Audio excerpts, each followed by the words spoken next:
tunajiunganisha kuwa kama kundi moja, chini ya mchungaji moja, Mhashamu Nyaisonga.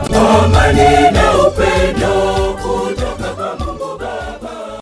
Mhashamu Askofu Mkuu wa Jimbo Kuu Katoliki la Mbeya, Gervas Nyaisonga, ameandaa hija na semina za jubilei kwa mwaka wa imani 2025 kwa wahudumu wote wa afya, yani madaktari, wauguzi, wafamasia, wataalamu wa maabara, wataalamu wa mionzi na wote wanaotoa huduma katika taasisi mbalimbali ndani ya Jimbo Kuu la Mbeya, itakayofanyika katika kanisa la Hija la Fatima Mwanjelwa, Jimbo Kuu la Mbeya, kuanzia tarehe 5 mwezi wa 4 2025 mpaka tarehe 6 mwezi wa 4 2025 saa 4 asubuhi.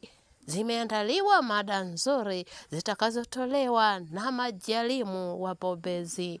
Usipange kukosa. Amani na upendo kutoka